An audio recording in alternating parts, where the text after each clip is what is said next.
Good morning सगळ्या ताईंना।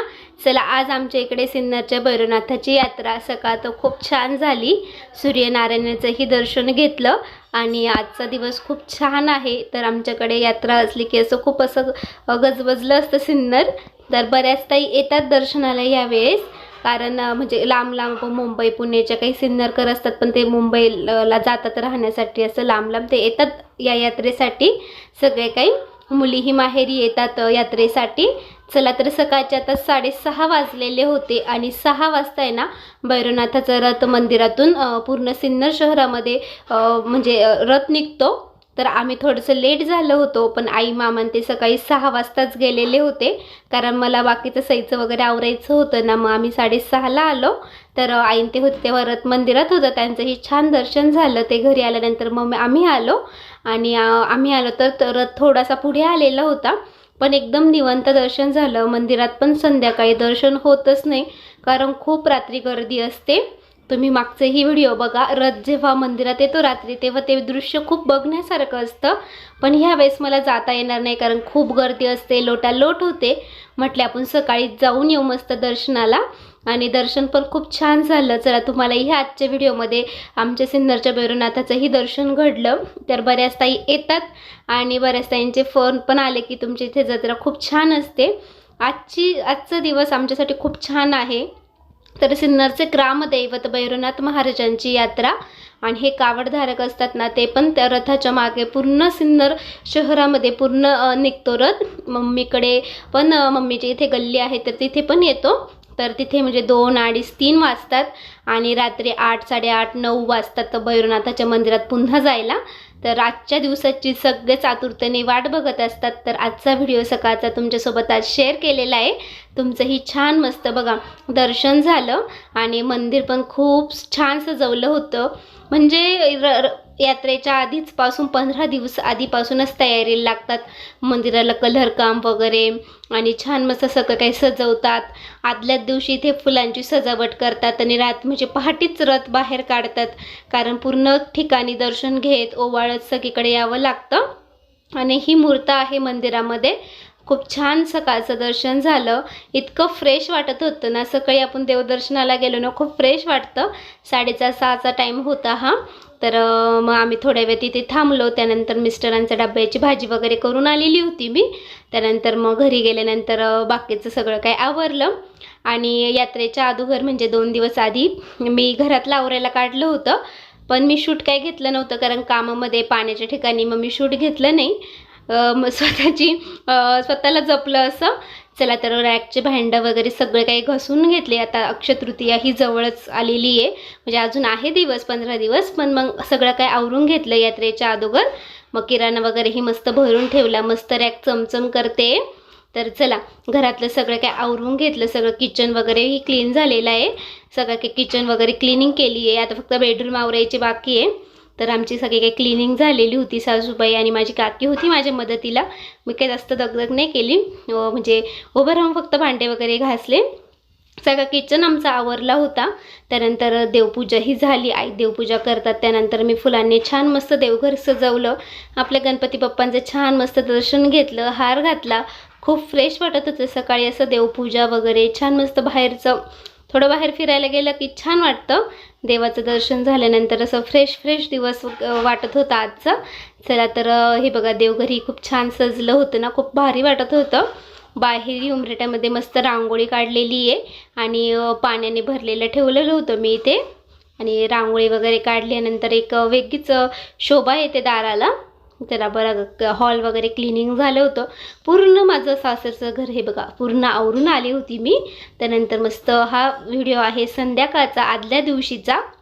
तर मग इथे चहा ठेवलेला आहे, आणि त्यांचा चहा झालेला होता, त्यांनी लवकर घेतला होता। तर मग मिस्टर आल्यानंतर मग चहा ठेवला। मिस्टर गेले होते गोव्याला फिरायला, ते आल्यानंतर मग आम्हाला चहा ठेवला। हे बघा डबे वगैरे इथे ठेवलेले होते, ते लावण्याचे बाकी आहे, ते घासून वगैरे ठेवले। आता उन्हाळ्याचे जे पदार्थ केले ते सगळे काही डब्यामध्ये भरायचे होते, म्हणून हे डबे आम्ही किचनवरच ठेवले होते। चला तर रात्रीची वेळ होती, छान मस्त दर्शन घेतलं। आज मस्त आमचा श्रीखंडपुरीचा बेत होता, तर मस्त गरमागरम पुरी करायची होती। सईने दर्शन घेतलं। चला तर गुड इव्हिनिंग सगळ्या ताईंना। चला मी आली होती इकडे तर दुपारी आणि मिस्टर पण आले. मिस्टर कुठे गेले होते सांगायचं राहूनच गेलं होतं. मिस्टर गेले होते गोव्याला फिरायला, आम्हाला सोडून गेले होते का कसं गोव्याला. आता आपण कुठं जायचं? पप्पाला सोडून का? कुठं जायचं तूच सांग. तुला काय आणलं ग? पप्पांनी काय आणलं?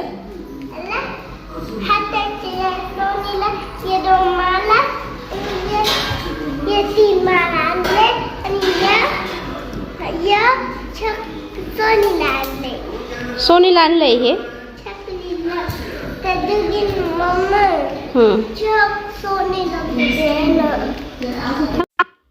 चला मिस्टरांनी गोव्यावरनं हे ना मी त्यांना ना सांगितलं होतं की हे ब्रेसलेट आणा आणि त्यानंतर मग असंही बघत होती. आता म्हणजे आपले बायका गेले का आपण खूप सारी खरेदी करतो. असे म्हणते मला लाबू बुबू आणलेलं आहे असं. पण पुरुषांचं कसं असतं मग फिरणं वगैरे दर्शन वगैरे गणपतीपुळेलाही केले ते तिथंही छान दर्शन झालं त्यांचं. आणि ही ट्रिप त्यांची म्हणजे कंपनीची होती तर कंपनीतले सगळेच गेलेले होते सोबत. फॅमिलीही होती पण मला जास्त म्हणजे मला काही प्रवास करायचा नव्हता त्यामुळे मी गेली नाही. मग मिस्टरांनी म्हटले तुम्हीच फिरवून या. आणि एकदा मामाला सांगितलं मामा गोव्याला गेला होता तर तिकडून काजू आणले होते पण ते काही आवडले नव्हते म्हणून मिस्टरांनाही बोलले की आणू नका काहीच, फक्त फिरून या. तर मग जास्त काही आणलं नाही. सईलाच हे आणलं.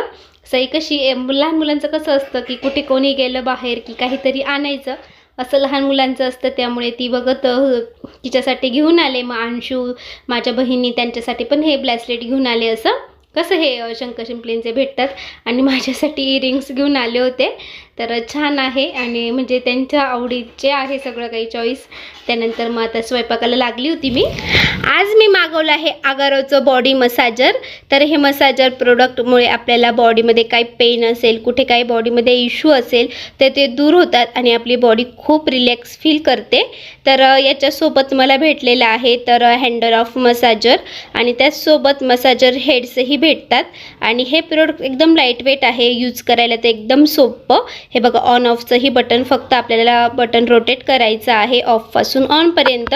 तर यासोबत आपल्याला हे मॅच क्लॉथ ही भेटतं त्यामुळे आपल्या शरीरावरती काही म्हणजे पेनही होत नाही. एकदम छान असं रिलॅक्स फील होतं आणि हे लावणं एकदम सोपं आहे. त्याला काढणंही खूप इझी आहे. आपल्याला फक्त वरच्या बाजूला होल्ड करून ते रोटेट करायचं आहे.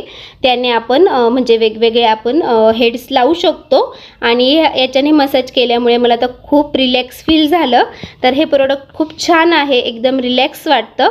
म्हणजे आपले कंबरदुखी, पाठदुखी, हातपायदुखी तर आपले समस्या दूर होतात. तर हे प्रोडक्ट मला खूप आवडलं. हे बघू शकतात आणि एकदम असं लाईटवेट आणि एकदम छान प्रोडक्ट आहे. तर तुम्हालाही हे प्रोडक्ट खरेदी करायचं असेल तर आपल्या डिस्क्रिप्शन बॉक्समध्ये तुम्हाला लिंक दिलेली आहे तर नक्की जाऊन तुम्ही व्हिजिट करा. तर एकदम छान वाटत होतं आणि सगळ्यांनाच हे प्रोडक्ट खूप आवडलं.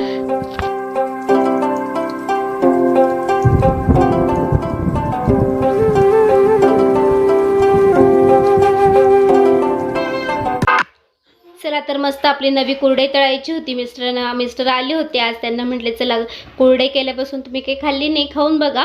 तर त्यांचीही मस्त बॉडी मसाजरने त्यांची थोडीशी मालिश केली तर त्यांनाही खूप रिलॅक्स वाटत होतं. आणि आता इकडे गणपती बाप्पांना नैवेद्य दाखवत होते. तर सई म्हणते मी दाखवते. मग आईन सईकडे नैवेद्य दिला. मग त्याने नैवेद्य वगैरे दाखवला आणि त्यानंतर मस्तपैकी गरम गरम लगेच एका साईडला गरम गरम पुऱ्या तळत होते, दुसऱ्या साईडला नैवेद्य दाखवून दिला आणि लगेच आम्ही सगळे काही जेवण करायला बसलो. आजचा आमचा मेनू मस्त अशी बटाट्याची चटणी, पुरी आणि श्रीखंड, मसाले भात असा होता. मिस्टर म्हणतात बाहेर पनीर भाजी खाऊन मी आता कंटाळलो आहे बाहेरच्या हॉटेलच्या भाज्या खाऊन. तर आज मस्त घरगुती आपलं मस्त मसाले भात कर. मिस्टरांना खूप आवडतो मसाले भात. मग मसाले भात वगैरे केला आणि इकडे गरम गरम पुऱ्या केल्या. मग आईही होते मदतीला. तर मस्त आज मला श्रीखंड खाण्याची इच्छा झाली होती म्हणून मी आम्रखंड आणलं. आम्रखंड आणि मस्तपैकी पुऱ्यांचा बेत झाला आमचा. तर आजचा व्हिडिओ तुम्हाला सगळ्या ताईंना खूपच आवडला असणार तर नक्कीच चॅनलला सबस्क्राईब करा. असे छान व्हिडिओ तुमच्यासोबत शेअर करेन.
चला तर मग इथेच आजच्या व्हिडिओची एंड करते. आजचा व्हिडिओ आवडला असेल तर व्हिडिओ लाईक करा, शेअर करा, सबस्क्राईब करायला विसरू नका. अशाच छान व्हिडिओसह आपण लवकरच भेटू. तोपर्यंत सगळ्या ताईंना, मावशींना बाय बाय.